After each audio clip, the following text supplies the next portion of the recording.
হঠাৎ দূর থেকে কালো আকৃতির একটা জন্তু, যার মুখ আয়নার মতো এবং দেহ মানুষের আকৃতির।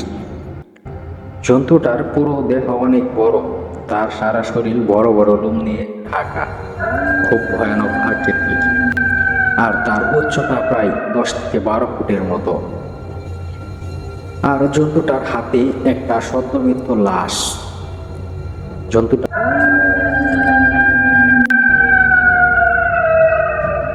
কেশবপুর গ্রামের ভূত।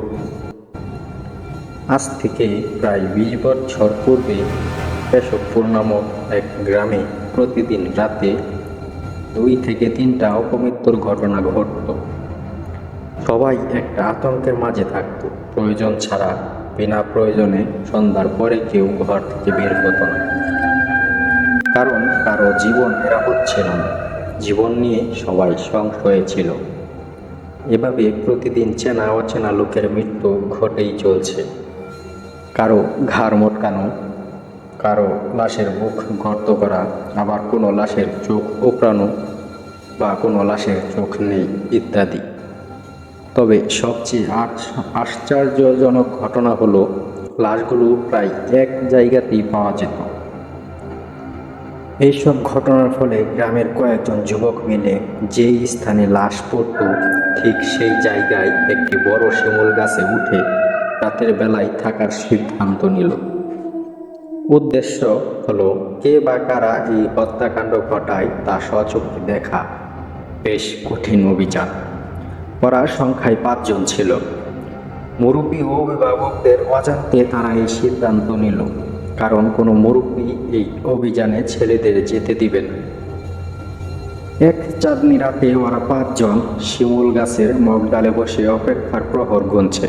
তখন তারা সেই খুনের লোমহর্ষক ঘটনা দেখবে। সেই জন্য গভীর রাত পেরিয়ে অনেকক্ষণ হয়ে গেল।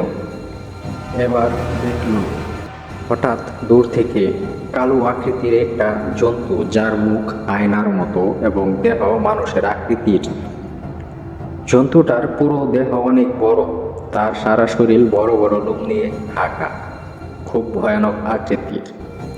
আর তার উচ্চতা প্রায় 10 থেকে 12 ফুটের মতো। আর জন্তুটার হাতে একটা সদ্যমৃত লাশ।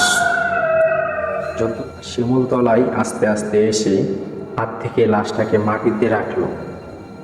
এবার দেখা গেল, জন্তুটি তার ঘাড়ে বড় বড় দাঁত ঢুকিয়ে রক্ত খাওয়া শুরু করলো। এই ঘটনা দেখে ওই 5 জন যুবকের একজন ভয়ে চিৎকার করে উঠল। আর তখনই আয়নার মতো জন্তুটি চোখের পলকে অদৃশ্য হয়ে গেল। এরপর ওই 5 জন যুবক মিলে গ্রামে বলা শুরু করলো এই ঘটনা। এই ঘটনার সপ্তাহখানেক পরে একে একে ওই 5 জন যুবক বিভিন্ন দুর্ঘটনা ও কালাজ্বরে মারা যেতে লাগলো। এর কিছুদিন পরে এলাকার গ্রামবাসীরা মিলে একজন হুজুরকে এনে ওই গ্রামের 4 কোণায় 8টা তাবিজ ঘিরে রাখলো, আর ওই শিমুল গাছের গোড়ায় একটি কবচ পুঁতে দিলেন। আস্তে আস্তে ওই দিনের পর থেকে ওই গ্রামে আর ওই রকম কোনো মর্মান্তিক ঘটনা ঘটেনি। প্রিয় দর্শক, আজকের এই ঘটনাটি এ পর্যন্ত।